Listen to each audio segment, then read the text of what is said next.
Hello everyone, a brief overview before we get started today. Garage door parts and hardware can cause serious injury or death if not handled or installed properly. Do not attempt to install torsion springs or hardware yourself unless you have the proper tools, reasonable mechanical aptitude, experience, and upper arm strength. Please understand all instructions before you begin work and immediately consult a trained garage door technician if any questions or problems arise. Hey guys, it's Avery with ExpressGarageDoorParts.com. Today we wanted to take a moment and show you the process of changing out the rollers and the hinges on your garage door. These items are often overlooked, but pretty crucial for the overall performance and operation of the door. Not only can they make for a pretty noisy door, but it can result in pretty expensive repairs when they do happen to break. Now the overall process for changing out the hinges and rollers is fairly simple. We've seen quite a few videos of homeowners, even professionals, showing or attempting to show how to change these parts. Even though some of these processes may seem really quick or clever, they can often lead to a world of problems. Now please keep in mind that these professionals do have very special tools to replace these parts. These tools are not readily available to the general public and can be overkill for the average homeowner only doing this process once. Now something very important to keep in mind before we do get started here is that there's a difference between your side hinges and your bottom bracket. Now please pay attention, this is important. The bottom bracket where the cables are attached is under extreme tension from the springs and should never, and I mean ever, be removed without releasing the spring's tension. Now we'll get to the bottom bracket here in a second, but let's start with the side hinges and rollers. Getting started today, the first thing that we're going to want to do is unplug your opener and disengage the opener from the door by pulling that release cord. We do this because we don't want somebody to inadvertently hit that wall button operating the door while we're working on it. So once that's done, you're free to work on your door. Looking at it here, we're going to be replacing a broken hinge today with a gummed up roller. Pretty common here, these cheaper hinges will break. When they break, they'll break here. So that's a pretty common issue. And the roller, the changing of the hinge and the roller are two of the same. Once you take off the hinge, you're free to replace your roller. You'll notice on this door, we have a 1, a 2, 3, 4, and a top hinge. On this hinge here, and all hinges, it'll have a number, which hinge that it is. So before we work on this hinge today, we're gonna take our Sharpie and we're just gonna mark here where it originally used to be.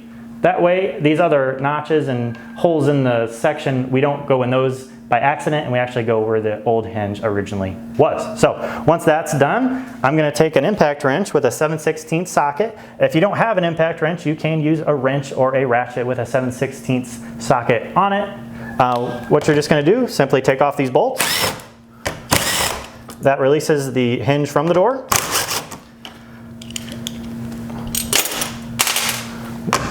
Once all that's off, we'll replace it with a brand new hinge and roller. You'll notice that we're going to be using an 11-point nylon ball bearing roller. We actually have these available on our website. They're really top of the line roller. We like them so much, that's the only one that we sell because they're just awesome. So using that with a new hinge today, the hinge will slide right in here. You'll notice that there is the difference here. There's a hinge section of the hinge and there's a roller section of the hinge.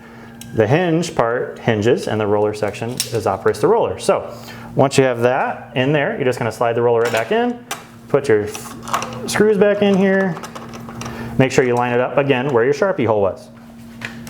So we'll just tighten that down here, grab the rest of my bolts. Again, making sure my alignment's good where it was, looks good to me. Tighten that back down. And it's literally as simple as that. You're done. You can do that for your 1, 2, 3, and 4. We recommend only really replacing these one at a time. If you take them all off and then you mix them up, that's not good. These are slanted and numbered, so you want to make sure they're in the proper order. So just do them one at a time. Now that we got this one changed, you're free to replace the other singles, and let's move on to the top section hinge. All right, now moving on to the top bracket, there is a couple more things that we do want to keep in mind, and that's the sealability of the door. Now that's really achieved by the top section of the door, and that is achieved by this bolt here, which allows the top roller to fluctuate in and out, creating a seal against that header so that it's flush with the seal on the outside of the door. So that's something really important to keep in mind when you're doing the top section bracket here. So taking this off, what you're going to want to do, just like these side hinges here, you can run your Sharpie mark here. I know where mine is, so if you're not comfortable just taking it off again, run that Sharpie mark. It only takes a second. It really helps you out where you know where you're at. So if you want to do that, that's fine. So what you're going to do, just again, take these bolts off just like you did before. If it is pinched or if it becomes hard to take off. You can loosen this top bolt here, which controls the roller moving in and out. So I'll do that for you right now, just to show you how that's done. So all we're gonna do is swing back here, grab a 1/2 inch socket, just to loosen that up. That allows my roller to go back and forth like that, so it's real easy to take off. Then I'm gonna grab my 7/16 socket, take off my bolts. The bracket pops off just like that. Now we're gonna replace it with some new hardware here. Grabbing my new hinge and my new bracket and my new roller here. We're gonna get this here. Just slide it in just like you did before there, lining up where my Sharpie mark was. We're good there. And again, that goes like that, line up your marks, good to go. Just like that.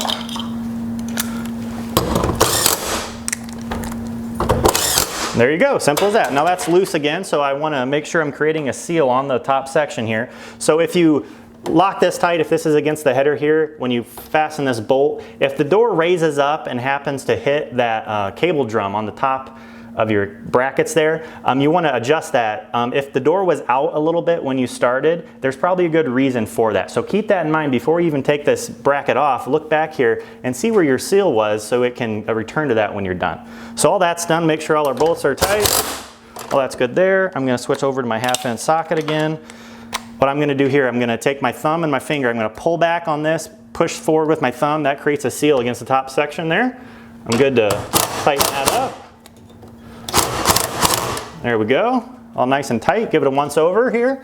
Something else we want to keep in mind, when the door rises up, we want to keep in mind here, when it clears the radius, we want to look at this bracket here. When it goes up, we need this to be at the very worst flush with this section here so it can clear this radius successfully. If it's over here, it might scratch or grind against this, so we don't want that. So at the very worst, to make sure it's flush here, give it a once over. Now that we got that changed and our side hinges changed, we're good to move on to the bottom roller replacement. Now that the door is in the up position, we're free to replace that bottom roller. Now, all we're gonna be focusing on today is this section right here, where the vertical track and the horizontal track meet, right where it's spliced together. All I'm gonna do is I'm gonna take my vice grip right at this bottom track, I'm gonna take this and I'm gonna pry this out. I'm talking no more than 1/2 inch, nothing here. I'm gonna take the door, I'm gonna pull it down. I'm gonna line up my roller with where I just crimped it, and I'm gonna take a flathead screwdriver. All I'm gonna do, go back here, take this, pop it out. That pops it out. I'm gonna pull the section. If you can't pull the section towards you, the section can slide that way and back. So pull it back, take out your roller, just like that. Take your new roller, slide it in. Again, the section can go that way if you need to. Push it back. I'm gonna line up the roller where I just took it out. Pop it back in. If it's being a little struggling for you, you can take your hammer. Give it a good whack. There we go. Nice and in there. Line it back up, you're good to go. Push that up. Now we need to fix this where I crimped it. I'm just gonna take my hammer again. I'm gonna give that a good whack. This metal is pretty pliable, so run my finger across that. That's good and flush. That's good and flush. You're done. Now, if you needed a little more room to take out this roller, there's a lag back here on this flag of the track. You can take that out, and that'll give you a couple more inches to take your roller out. So again, I'm gonna show you how to do this real quick. Take your 7/16 on your impact. You're gonna take this lag out here, and you'll notice here, I can see how much that gave me, another inch or so. I can pull that. And notice, I actually drew a Sharpie mark back here. That's where my tracking used to be. So when I'm done, I can slide that right back to where it was. Take that right there. I'm gonna throw my lag back in. Make sure it's all good and go. We're good there, we're good there. All flush here. Take my section, run it back. If this is a little wider than you want it to be, again, this section moves, you can slide it back.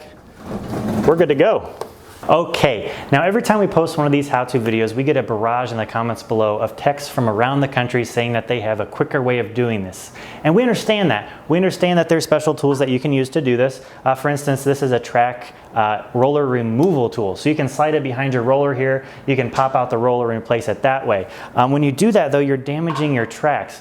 This coincides with the videos that we've seen of people using hammers and doing this. You can slide your hammer back here, pop your roller out, but again, you're damaging your track. When you damage your track, you have to use another tool, which is called a track resizer tool. So where you indentationed your track by removing your roller, you slide that back there, you have to beat it with a hammer to resize that back to where it was. Well, when you do that, you're causing waves and indentations in that track, so it's not going to be factory new again. So the reason we tell you to do this up top where it's easily pliable is you can just whack it a couple times with a hammer and get it back to where it was.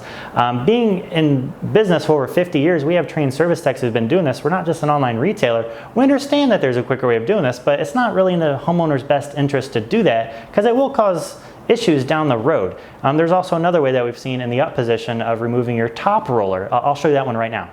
Okay, now let's address the method of replacing the top roller when the door is halfway up in the up position. What this requires you to do is take your track here, bend it, and pop the roller out. So by doing this, see here, it pops it out. And what actually can happen here, just like this. If I filmed this 3 times, this couldn't have happened, but it does. So this is why we don't want you guys to do it this way. You get your number 3 hinge pop out here. So when that happens, when you try to get your new roller in here, when you replace it, pop it back in by bending your track, see this comes out, and this can be a pain to get back in. So when you try to get this one back in, then your number 2 is going to come out, and then you just have a mess on your hands. And the door's in the up position. That's just not where we want you to be as a homeowner. So there's a reason why we show you the way that we showed you how to do this stuff. So if you have any questions regarding any of this, please refer to our website. We have other how-to videos we're posting all of the time. Use our text service that we have on our site. Call that number, ask questions. You can shoot us an email. However you want to get a hold of us, we're here to help you. Thanks for tuning in today. Have a wonderful day.